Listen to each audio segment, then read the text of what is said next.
This exercise we're going to be doing is a dead bug, but we're going to be using a ball to help better engage through your core, also to get a more intense engagement through your core, to work it out a little bit harder.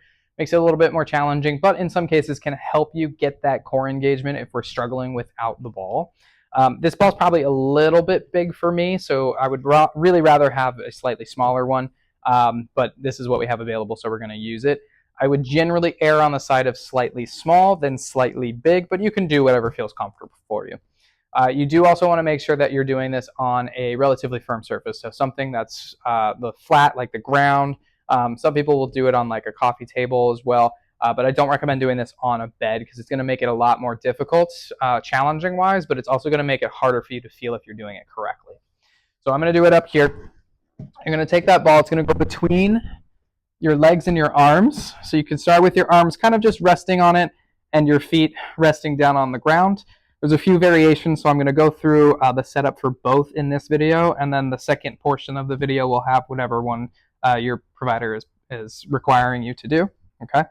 So whether your legs are down or up, you want to have your hands, palms facing each other at a minimum. You don't want to do palms down, because although this is a core exercise, we want to make sure that your shoulder blades are engaging properly and you're not impinging your shoulders for any reason.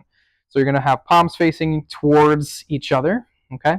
So if the feet are staying down, that's fine. You're going to get a little bit more engagement through your arms than through your legs. But either way, you're going to be trying to press down into that ball like you're trying to squeeze it between your arms and your legs here. So as you do that, you want to make sure, again, that you're not raising up with your shoulders, because we don't want your shoulder blades or your shoulders to get injured here. We want your shoulder blades to be engaging, okay?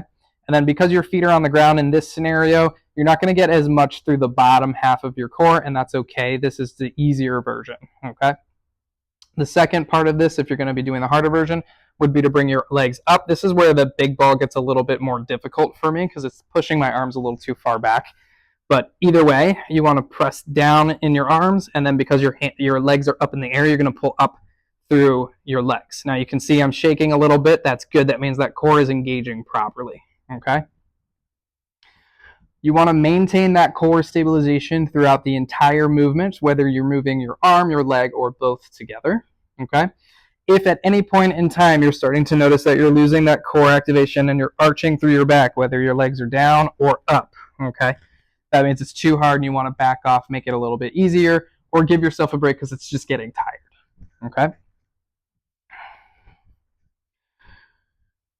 Okay, this one we're going to be doing opposite arm and opposite leg together with the legs up.